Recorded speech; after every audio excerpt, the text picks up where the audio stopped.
বন্ধুরা, এই যে আমি আজকে আমার একটা নতুন রেসিপি নিয়ে আসলাম। এই যে চষি জিরে ভেজে, এই যে লাল করে ভেজে দুধটা আগে বসে রেখেছি, দুধের মধ্যে ভেজে এই যে ভাজাটা দিয়ে দিলাম। আস্তে আস্তে যে চষিটা সিদ্ধ হবে তারপরে আমি চিনি দেব। দেখো চষিটা ভেজে নিয়েছি, লাল করে ভেজে নিয়েছি, লাল করে ভেজে নিয়েছি।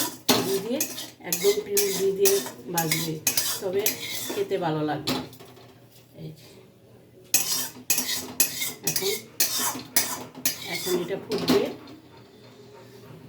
এটা সিদ্ধ হবে, তারপরে চিনি দেবো।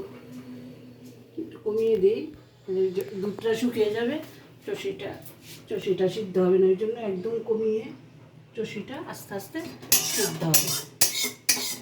হাতে করেছি, ময়দা দিয়ে চষিটা হাতে করেছি আমি। তারপরে এই যে নাতিটা চালের পায়েস খায় না, তো সেই পায়েসটা পছন্দ করে, খুব ভালোবাসে, ওই জন্য নাতির জন্য করে দিলাম।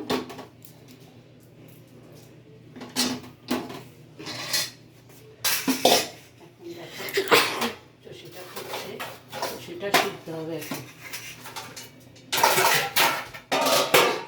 চষিটা সিদ্ধ হবে, এই যে চষিটা ফুটছে, দুধের সঙ্গে দুধটাও ঘন হবে, আর চষিটা সিদ্ধ হবে। চষিটা যে পর্যন্ত সিদ্ধ না হয় পর্যন্ত চিনি দেবো না। এটা আমরা বলি চষির পায়েস। চালের পায়েস তো তোমরা খাও। এখন ময়দা ছোটো ছোটো করে ঘরে করে নেবে, তারপরে দুধ দিয়ে করবে ঘরে। এই চিনি, এটা আবার গুড় দিয়ে ভালো লাগবে না, এটা চিনি দিয়ে ভালো লাগবে। এই যে চষি, এটা চিনি দিয়ে ভালো লাগবে, গুড় দিয়ে ভালো লাগবে না, ওই জন্য আমি চিনি দিয়ে করব। এই যে চিনি দিয়ে করব, সিদ্ধ হলে চিনি দেবো।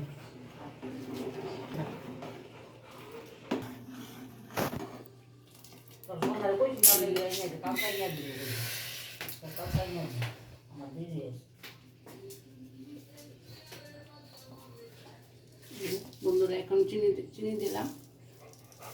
চিনিটা আন্দাজ মতো দিতে হবে।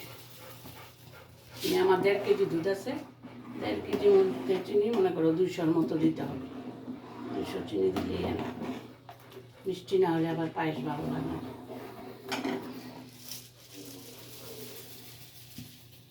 চিনিটা দিয়ে দিলাম।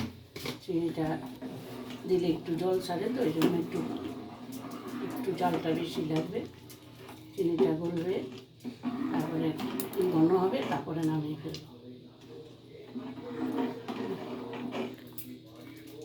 কমপ্লিট হলে তোমাদের দেখাবো। কমপ্লিট হয়নি, তারপরে কমপ্লিট করে তোমাদের দেখাবো, তোমরা সঙ্গে থাকো। এই যে বন্ধুরা, আমার পায়েস হয়ে গেছে, চষির পায়েস। দেখো, এই যে চষির পায়েস। কে পছন্দ করো, কে ভালোবাসো, আর কে এই পায়েসটা চিনো, আমাকে কমেন্ট বক্সে জানাও। আর লাইক কমেন্ট শেয়ার করবে ভালো লাগলে, আর আমার চ্যানেলটাকে সাবস্ক্রাইব করে দেবে। পুরো কমপ্লিট হয়ে গেছে। এখন এই যে পুরো কমপ্লিট, এই দেখো পুরো কমপ্লিট। আমি নিভিয়ে দিলাম, ঠান্ডা হলে